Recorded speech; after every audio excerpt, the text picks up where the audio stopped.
Hola, ¿qué tal? Muy buenas noches, qué gusto me da saludarle. Hoy es lunes, el primero del 2017. Tenemos 12 meses del año para escribir nuestra historia en este 2017. Soy Francisco Torres y este es su programa Salud Positiva. Hoy en la consulta médica tenemos un tema muy importante acerca de los propósitos. Nos visita el licenciado Boris Barraza, un psicólogo reconocido que nos estará dando los mejores consejos para cómo cumplirlos hoy que iniciamos el año. También estaremos hablando de la fe. Nos acompaña el doctor Fortín Magaña y nos va a decir cómo no dejamos de vivir en el presente porque nos recordamos tanto del pasado y nos hace tanto daño. Año nuevo, vida nueva. ¿Qué le parece si iniciamos? Nosotros estamos listos como siempre en este 2017 para llevarle lo que mejor sabemos hacer. Una nueva forma en comunicar salud. Así es que prepárese y comencemos desde ya. Iniciamos con la consulta médica de hoy.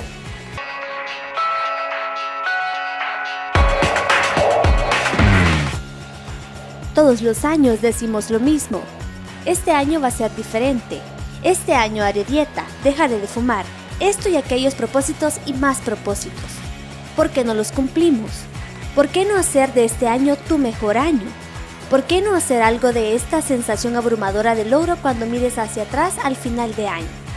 Para hablar de esto, justo en este inicio de año, nos acompaña el reconocido psicólogo Boris Barraza. Adelante, Francisco.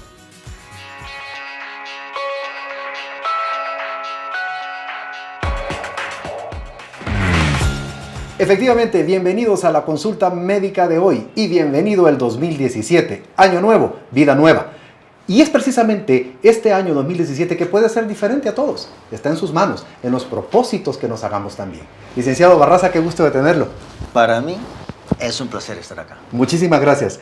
Licenciado, ¿propósitos o meta? Nos confundimos y creemos que son sinónimos. ¿Es cierto? ¿Es así? No, no son sinónimos. Okay. De hecho, metodológicamente hablando, hay que diferenciar objetivos, propósitos y metas. Ok. Muchas veces confundimos esto como una sola cosa. Cuando estamos hablando de metas, estamos especificando en el término que vamos a tener una medida de lo que hemos alcanzado. Es decir, una meta va a involucrar un número. Okay. Un estudiante puede decir, este año me propongo pasar en limpio. Okay. Ese es un objetivo. Arriba de 6 era el número. Esa es la meta. Okay. Si digo, mi calificación mínima tendrá que ser 750, estoy estableciendo una meta. Okay. ¿De acuerdo? Objetivos y metas. El objetivo es lo que quiero lograr. La meta es la medida de eso que voy a lograr. El propósito es la intención. Okay. Es aquella razón por la cual voy a hacer eso que quiero lograr.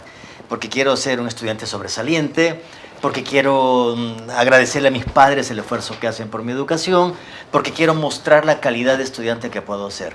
Es el propósito, es la razón de ser. Esto significa que cuando vamos a plantearnos propósitos, debemos tener muy claro de qué estamos hablando. ¿Cómo no? Es decir, cuál es la intención que tengo. Pero ojo, es una intención que debe necesariamente traducirse en acción, porque la intención en sí mismo no sirve absolutamente de nada. Entonces, el propósito lleva la intención más la acción que debe concretarse en resultados. ¿Estará usted de acuerdo conmigo, licenciado, entonces, que muchas veces iniciar un año y el éxito que podamos tener en el año va a depender de los propósitos que nos hemos trazado? En gran medida. Okay. De hecho, así como se cierra un ciclo y necesitamos evaluar cómo ese ciclo ha sido bueno, malo, regular, importante, no importante, cuánto hemos crecido, cuánto nos hemos detenido, cuánto éxito, cuánto fracaso. Siempre que un ciclo termina, debemos evaluarlo. No importa de qué ciclo estamos hablando. Okay. Un noviazgo, un matrimonio, una educación, un viaje, un tiempo de trabajo, un ciclo termina, debemos evaluarlo. Es la única manera que vamos a tener objetivamente una idea de cuánto hemos evolucionado o no en ese ciclo. De la misma manera, al inicio de otro ciclo, y cada inicio de año es el inicio de un ciclo, un Correcto. ciclo calendario, es muy importante tener claro qué propósitos, qué objetivos, qué metas nos vamos a formular. Porque de esa manera nuestro proceso de vida, o como diría Lao Tse, el filósofo chino, nuestro andar en el sendero va a tener una dirección. Si no, podemos creer que estamos caminando cuando lo único que estamos haciendo es movernos en el mismo sitio. Por eso los propósitos al inicio de un año o al inicio de cualquier periodo calendario son sumamente importantes. Eso nos va a permitir avanzar, evolucionar, crecer y sentir que tiene una dirección nuestro actuar en la vida cotidiana. El peligro de no tener propósitos es simplemente acomodarnos. Que los días transcurran, que las páginas del calendario se arranquen, llegamos a mitad de año y decimos, ¿y qué he hecho con mi existencia en este tiempo? Por eso los propósitos me van permitiendo ir avanzando, siempre y cuando los propósitos no se me olviden.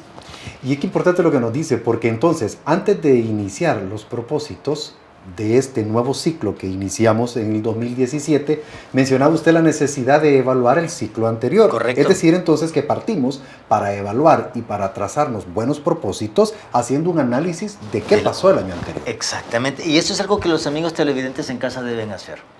Cada vez que iniciamos un año, antes de comenzar a proponernos estos propósitos, tenemos que evaluar cuánto el año pasado nos dio y cuánto en ese año nosotros crecimos, evolucionamos o cuánto nos estancamos. En función de eso, tenemos una conciencia de qué es lo que debemos proponernos. Y caminar, como usted dice muchas veces, por el sendero en el que debemos de hacer. Así es. ¿Verdad? Porque si no evaluamos lo que hemos hecho de mal, no vamos a tener ni siquiera un propósito. Correcto, no vamos a tener una perspectiva de hacia dónde orientar nuestros propósitos. Dicen que el 20% de los propósitos que nos trazamos al inicio del año, licenciado, se pierden el 20% de ellos en la primera semana de enero. Sí. Y el 80% en el resto del año. Lo que, si sumamos todo, quiere decir que en el transcurso del año los propósitos que nos hicimos al principio es un fracaso total. Claro. Porque no los cumplimos. Es más, las estadísticas son más exactas. Dicen que en los primeros 7 días del año desaparecen los propósitos, el 20% de aquellos propósitos que nos hicimos la noche de final de año, el primer día del año nuevo. Y el otro 80% se pierde en el transcurso del año. Y es cierto, es verdad. Aquí debemos entender algo. Algunos televidentes probablemente estarán diciendo en casa, no es verdad, porque yo este propósito que me hice el año pasado lo he logrado mantener hasta este. Sí, pero vamos a entender algo. La mayoría de personas que fracasamos, y me voy a incluir, en el asunto de los propósitos es porque no los tomamos en serio. Okay. Cuando nos formulamos propósitos porque las 12 uvas, la medianoche, estamos en la cena de familia, entonces todo mundo hace el suyo y dice, vaya, pues yo también voy a ponerme un propósito A o B, ir al gimnasio, aprender inglés, bajar de peso, tocar un instrumento, claro. Lo que sea, casarme, buscar novia o novio, viajar. Si no lo hago en serio, no va a funcionar. Si no va la acción. Incluso previo a la acción. Es que si el propósito que yo me hago simplemente del diente al labio, no va a funcionar. Definitivamente. Y ahí vienen los propósitos que se olvidan a los 7 días. Claro. Dejar de fumar, dejar de beber, lo que sea. Dejar de mentir, dejar de ser corrupto. Bajar de peso. Bajar de peso, ir al gimnasio, o aumentar de peso, que claro. también es válido. Todo esto se va a olvidar si no se toma conciencia clara de qué es lo que nos estamos proponiendo. Si no tomamos en serio el propósito, o como dicen los americanos, los gringos, si nosotros no nos volvemos esclavos de nuestras palabras, de pronto va a resultar que aquel propósito que nos hemos propuesto se nos va a olvidar el siguiente día. Es decir, a la hora de hacer una formulación de propósitos que vamos a llevarlo a la ejecución real, correcto, yo debo tomar conciencia de qué es lo que me estoy proponiendo. Correcto. En función de eso, es altamente probable que el propósito que lo haga, el propósito que formule, lo ejecute en acciones. Pero si para mí no es importante, si no lo estoy tomando con seriedad, si no lo considero útil, solo va a ser una acción rutinaria, ritualista o social. Pero eso no se va a traducir en acciones. Interesante. Podríamos pasar horas hablando de este tema tan importante, pero tengo que ir a un corte comercial, licenciado. Cuando regresemos, quisiera que por favor me dijera por qué fracasamos, las razones y qué hacer para cumplirlos. ¿Le parece? Me parece muy bien. Un pequeño corte comercial, enseguida regresamos con ustedes.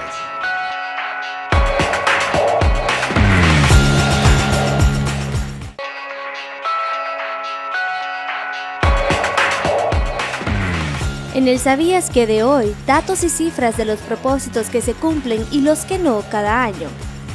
En el 2016, 89% de los encuestados decidieron tener por lo menos un propósito de año nuevo, mientras que el 11% decidió no harán ninguno. Del total de personas que sí decidieron realizar algún propósito en el 2016, el 66% son mujeres y solo el 34% son del sexo masculino. Además, el 29% decidieron realizar 2 propósitos en el 2016, mientras que el 21% decidió realizar solo uno y el 20% se inclinó por 3 propósitos. En el primer lugar de los más mencionados se encuentran propósitos con motivos académicos. En segundo lugar están los relacionados con el empleo, ya sea mejorar, cambiar o conseguir uno. Y en tercer lugar se encuentran los relacionados con la salud, que van desde cuidar su alimentación, bajar de peso y hasta dejar de morderse las uñas. Los estudiantes se inclinan por propósitos académicos tales como titularse, mejorar sus calificaciones, continuar con su educación o simplemente empezarla, mientras que las personas que trabajan decidieron enfocarse en cuidar su salud. La flojera y la desidia o la falta de ganas es la principal razón por la que los encuestados creen que la gente no cumple sus propósitos de año nuevo. En el año 2015, 64% de los entrevistados se plantearon por lo menos un propósito y solo el 50% de ellos lo cumplió satisfactoriamente. 83% de las personas que en años anteriores no habían establecido ningún propósito decidieron que en el 2016 sí iban a realizar por lo menos uno.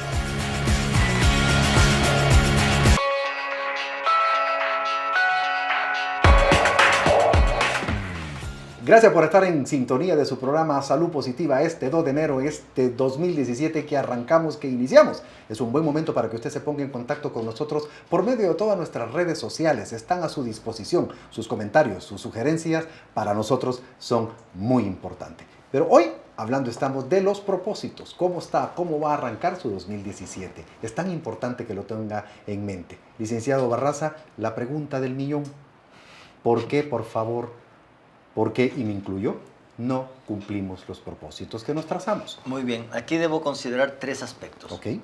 Aspecto número 1 es cuán importantes son los propósitos que nos formulamos. Si no es importante, no va a ser trascendental lo que estamos diciendo. Y a los 2-3 días me olvidé de aquello. Si yo lo considero importante, seguro esta intención, este esfuerzo, va a durar algunos meses. El punto de partida es esto. Si yo soy consciente de lo que estoy diciendo, si yo me propongo, si mi propósito de año nuevo es aprender inglés, debo considerar que eso es una razón importante. Para mi vida. Correcto. Para mi desarrollo. Debo sumarlo a mí como individuo, como persona. Es una herramienta que voy a incluir en mi estructura de personalidad. Por supuesto. Si yo digo, voy a aprender inglés porque mi papá me está fregando, que paso de Aragán todas las tardes. O porque mis amigos lo están haciendo. O porque mi novia me lo pide. Perfecto. Seguro que al cabo de un par de semanas ya se me olvidó. Entonces, el punto número 1 es entender el grado de importancia que le concedemos a los propósitos que nos formulamos. Y esto es válido para lo que usted quiera, en el trabajo, en la universidad, en la familia, con los amigos, con mi disciplina personal. Es el punto de partida. Si no le considero importancia al propósito, no lo voy a cumplir nunca.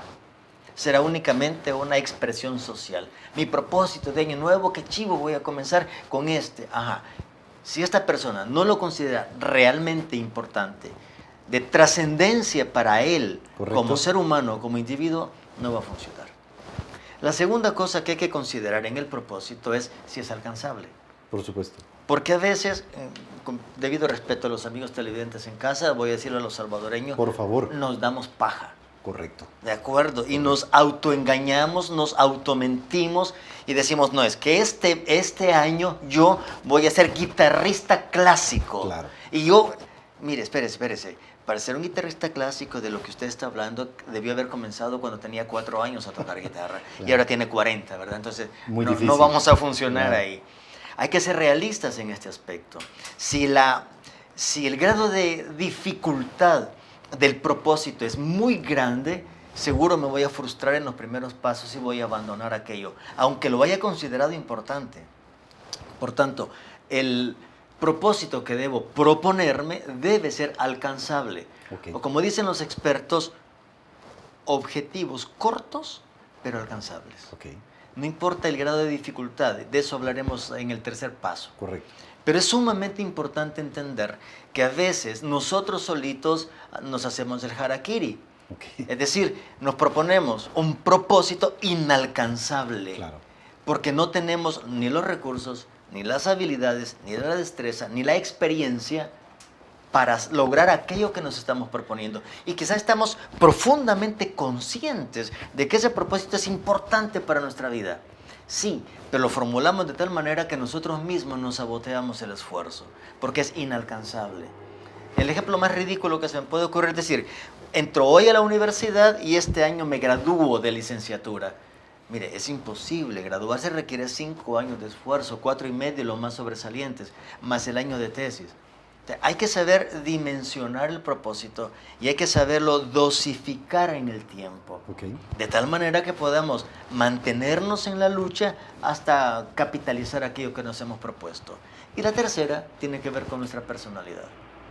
Algunas personas no son capaces de alcanzar propósitos, por muy al alcance de la mano que los tengan. ¿Porque tienen miedo al fracaso? No, porque no tienen construida la estructura del carácter. La personalidad se sostiene en 3 aspectos, en varios aspectos. Uno de ellos es la autoestima, Ok. el autoconcepto, la autoimagen, el carácter y el temperamento. Correcto. Estos 5 pilares soportan y sostienen la personalidad. Cuando hablamos de carácter, a diferencia de lo que la mayoría de nuestros televidentes opinan, creen que el carácter ese es el grado de enojo que una persona tiene. Algún individuo dice que, mire, mi novia tiene un carácter, que uno no se le puede decir nada porque se enoja rapidísimo. Perdón, eso no es carácter, eso es temperamento. Ok. El carácter es la energía psicológica que todos tenemos, que podemos dirigirlas hacia la conquista de objetivos y metas, a pesar de las dificultades que encontramos en el camino. Ok. El problema es que muchos de nosotros no tenemos carácter. carácter. ¿Por qué? Porque ante la primera dificultad, ¡bum!, nos desinflamos. Ok. Ante el primer obstáculo, nos desencantamos. Ante la primera exigencia, tiramos la toalla. Ok. Ahí es donde comenzamos a darnos cuenta que no es ni la seriedad del propósito, ni la dificultad del propósito, sino que cuánta disciplina tengo yo Ok. para ejercer el esfuerzo necesario para alcanzar esos propósitos. Es decir, debo hacerme un examen de conciencia para no echarle la culpa a los demás. Es decir, ¿por qué no continuaste estudiando inglés? Es que el profesor era muy bravo. Es que el horario no me convenía. Es que resulta que estaba muy lejos. Es que fíjate que un fin de semana no fui. Espérese. Pareciera que estamos dando palos de ciego tratando de golpear la piñata. Y resulta que la piñata somos nosotros. Y tenemos que acudir a nuestra autoconciencia y decir, bueno, lo que me pasa es que aun cuando yo me quiero esforzar, comienzo cosas que nunca termino. Interesante. La pregunta que viene a continuación sería entonces, ¿qué consejo me da usted? ¿O qué podemos hacer para lograr? Ya vimos por qué no los logramos. Ahora, licenciado, qué bueno sería que iniciamos el 2 y yo creo que lo primero, ¿estamos a tiempo todavía de formularnos propósitos importantes? Sí. ¿Verdad que sí? No ha pasado Por la primera supuesto. semana, no han pasado los 7 días. No. ¿Sí? Ese es un buen punto. No han pasado los 7 días donde se olvidan Claro, entonces el estamos 20%. a tiempo, estamos a tiempo entonces. ¿Cómo hacer para cumplir los propósitos? Yo recomiendo algunos pasos, digamos. Ok. Primero, escríbalos. Ok. Si se los queda solamente en la mente, Confucio decía, más vale una pálida tinta que una brillante memoria.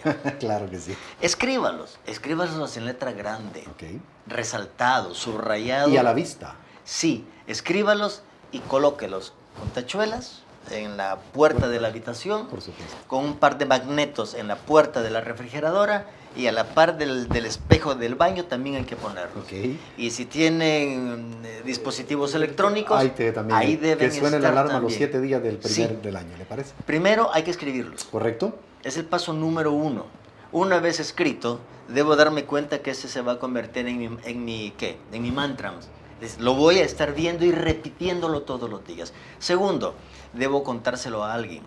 Ok, para que este alguien se convierta en una especie de coaching. correcto. Que me esté diciendo, acordate lo que dijiste. Que no ibas a tomar mucho. Y dijiste eso y ya estás, esa persona nosotros le vamos a conceder poder Correcto. para que nos jale las Por orejas, supuesto. para que nos regañe y nos reclame cuando no estemos cumpliendo lo que hemos dicho. Y es importante esa parte. Sí, Porque muy si no, se importante. queda en el olvido. A los alcohólicos anónimos le llaman el padrino. Ok. Y es importante. Los terapeutas en clínica también recurrimos a esto para que nuestro paciente que va en un proceso de evolución evite patear el cable, evite tener retrocesos y se dé cuenta. A veces no se da cuenta él solo, se da cuenta porque el otro se lo hace ver. Y la tercera recomendación que yo les doy es que regularmente a esta persona a quien hemos contado nuestro propósito, nos reunamos para revisar en qué nivel me encuentro, en qué paso estoy en la consecución de este propósito que me he propuesto. Y luego viene un segundo, digamos un cuarto factor importante, ser honestos. Decir, la regué, me equivoqué, se me olvidó, acepto mi error y voy a comenzar otra vez desde cero. Estas cosas nos pueden servir a la conquista de nuestros propósitos. Y probablemente si lo hacemos bien, al final del año, cuando estemos arrancando aquel papel que clavamos con tachuelitas en la puerta de nuestra habitación, ese papel que está mero descolorido por el 365 días que ha aguantado, decíamos, lo logré. Claro que sí. Definitivamente que sí, licenciado. Llegamos al final de la entrevista y es el momento en el que usted nos extiende a toda la audiencia su receta para elaborar propósitos y cumplirlos. ¿Cuál Muy sería? bien. A ver, amigos televidentes. En primer lugar, no ponga propósitos fantásticos solo para quedar bien con los demás. Paso número 1 en el recetario, sus propósitos deben ser los que a usted le parecen importantes. Y si son importantes para usted, no tienen que ser importantes para los demás, para usted. Paso número 2, sea honesto y justo. Es decir, si usted puede lograrlo, formúlelos. Si no, sea justo con el asunto, dése cuenta que no lo puede lograr y replantéeselo. Y paso número 3, como dije hace unos minutos, comparta eso con una persona que le sirva como coaching, que constantemente le esté recordando el cumplimiento de su propósito. Si hacemos esto, el año que estamos comenzando justo hoy, lunes 2 de enero, tendremos 363 días por delante para conquistar nuestra vida, conquistar nuestros objetivos y sentirnos felices y realizados. Listo, licenciado. Que tenga un feliz año, es el deseo de toda la producción de este su programa. Le aseguro que así será. Muchas gracias a usted Para por ustedes haber también. estado con nosotros. Amigos televidentes, esta es su sección, la consulta médica de hoy. Es importante los propósitos. Hoy hemos querido cambiar el tema médico y traer también la salud mental para sus propósitos con el licenciado Barraza. Recuerde siempre, no se preocupe, ocúpese. Si hoy descubrió que no hicimos buenos propósitos el año pasado, estamos a tiempo de hacerlo. Lo más importante entonces es que también pueda usted consultar con un experto para poder caminar y hacer las cosas mejor en su salud positiva. ¿Le parece? 2017, una nueva aventura, una nueva bendición. Y aquí seguimos, produciendo lo que mejor sabemos hacer, una nueva forma en comunicar salud. Vamos con los expertos, con la información importante también para su salud.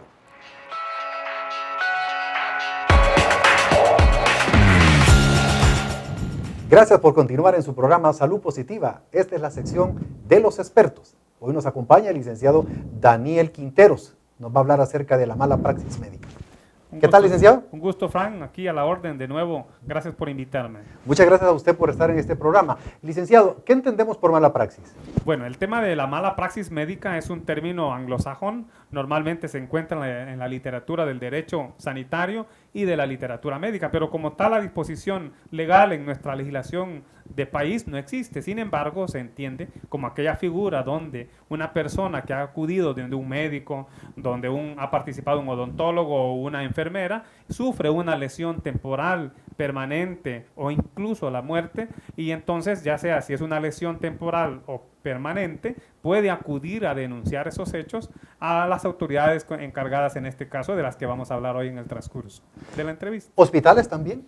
Hospitales públicos, hospitales privados, y para eso hay una entidad sanitaria que conoce en este caso de las denuncias. Como por ejemplo, muchas veces las personas cuando son en el sistema público denuncian dentro del mismo Ministerio de Salud cuando que se tiene la Junta de Vigilancia de la Profesión Médica, que es totalmente Independiente del mismo ministerio, porque si bien es cierto, hace una auditoría médica el Ministerio de Salud, la información se queda con ella. En cambio, la Junta Médica tiene facultades más allá, porque la misma Constitución le respalda su quehacer, y enhorabuena, aunque sea en el sistema público, tiene la facultad, incluso si se prueba que en efecto hubo mala praxis médica, con negligencia y por todos esos términos que aparecen en el artículo 284 del Código de Salud, como la negligencia, como la inobservancia de reglamentos y normas, entonces la Junta Médica puede sancionar al profesional.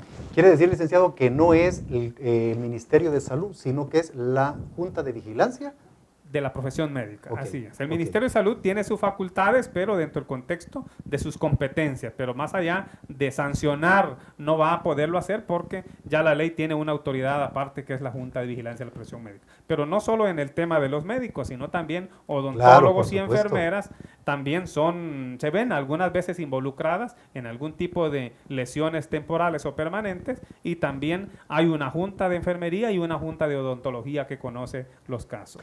Investigando un poco acerca de la mala praxis en El Salvador, descubro que realmente, doctor licenciado, muchas veces esto no se debe a los médicos especialistas que tratan a sus pacientes conforme a esa especialidad, sino que muchas veces se debe a otros especialistas que invaden un poquito las especialidades de otros.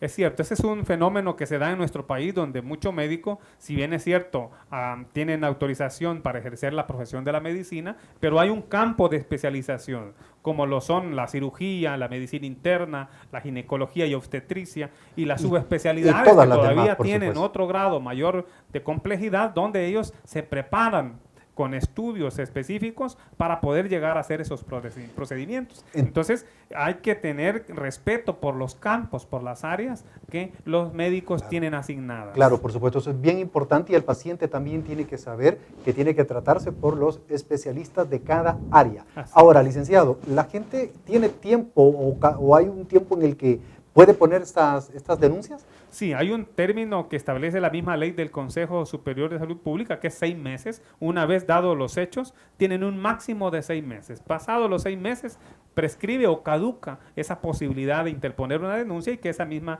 pueda surtir efecto como lo que es deseado de una investigación, y a lo mejor si es responsable de una sanción. Es importante aclarar que si obviamente el profesional, este tipo de denuncias no salen a la luz, se manejan con un profesionalismo muy importante, que esto no se sepa, sino que la Junta de Vigilancia lo hace bien herméticamente, ¿sí? Perfecto, esa es una forma muy correcta en la que actúa la autoridad sanitaria de proteger la identidad y la confidencialidad de los casos, en efecto, porque muchas veces son denuncias también que no proceden. Claro, por al supuesto. hacer público un hecho, y el médico o el odontólogo o la enfermera ya se ha desprestigiado su nombre ante la comunidad sin antes haberse cumplido ese proceso o debido proceso, que es que nadie puede ser condenado sin antes haber sido oído y vencido en juicio conforme a la ley. Entonces me parece correcto lo que hace el Consejo Superior de Salud Pública y la Junta de Vigilancias Médica, Odontología, Enfermería, Laboratorio Clínico, de manejarlo de manera Profesional, reservada, profesional, confidencial, hasta que no se conozca el resultado, si es o no responsable. Claro, me imagino que es un proceso de investigación, un proceso muy detallado en el cual entran a investigar estos hechos. Ahora, es muy importante aclarar también que si en un momentito esto se hace público, el profesional puede, si es declarado inocente o que no hubo mala praxis, también demandar a la contraparte. Por eso hay que tener mucho cuidado, ¿verdad? Así es, así es. En efecto, por eso es que se maneja de esa manera reservada, porque una vez desprestigiado el nombre del profesional, y si no se comprueban los hechos que se le acusan, él tiene derecho a contrademandar o contradenunciar a aquella persona, ¿verdad? Ya la ley habla de la denuncia calumniosa, por ejemplo, en Por materia supuesto. penal, cuando se dan ese tipo de hechos que no están sustentados. Licenciado, puede hacerlo el paciente y también puede hacerlo el familiar en algún momentito si alguien falleció. Así es, Ok. puede hacerlo el paciente y puede hacerlo el familiar, Ok. efectivamente. Perfecto. Bueno, licenciado, muchas gracias. Creo que estamos claros. Este tema usted lo pidió. Usted puede, por supuesto, hacernos sus sugerencias a través de nuestras redes sociales. Listo, licenciado. Muchas Gracias. un gusto. Gracias a usted, amigo televidente. Permítanos un corte comercial. Enseguida, más de su programa Salud Positiva.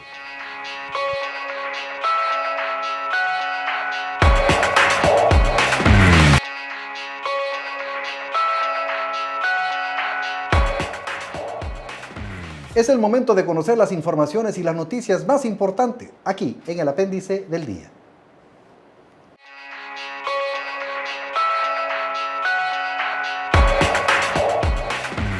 La cirugía de emergencia es más riesgosa para los niños en los países más pobres. Los niños de los países más pobres son mucho más propensos a fallecer después de una cirugía abdominal de emergencia que los de los países ricos, según un estudio reciente. Los investigadores analizaron los resultados de más de 1.400 niños de 43 países que se sometieron a una cirugía de emergencia abdominal en el 2014. Las cirugías se realizaron para tratar afecciones como la apendicitis, anomalías congénitas y hernias. En comparación con los niños de los países ricos, los de los países con ingresos medios tenían 4 veces más probabilidades de fallecer en el plazo de 30 días de la cirugía, y de los países pobres tenían 7 veces más probabilidades de fallecer, según el estudio.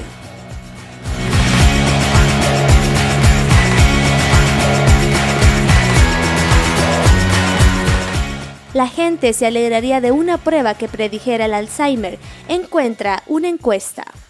Pudiera decirles que desarrollarán la enfermedad del Alzheimer. La mayoría de los estadounidenses mayores lo tomarían, encuentra un estudio reciente. Investigadores de la Universidad de Stanford preguntaron a 875 personas de a partir de 65 años de edad si tomarían una prueba precisa y gratuita para predecir su riesgo futuro del trastorno cerebral progresivo. 3/4 partes dijeron que tomarían esa prueba. Cuando se les preguntó qué harían si sabían que desarrollarían Alzheimer, un 87% de los encuestados dijeron que discutirían los planes de salud con sus seres queridos. 8 de cada 10 dijeron que harían planes para su atención futura y o un testamento vital. Apenas un 15% dijeron que ya lo habían hecho, según el estudio. La enfermedad del Alzheimer es la forma más común de demencia.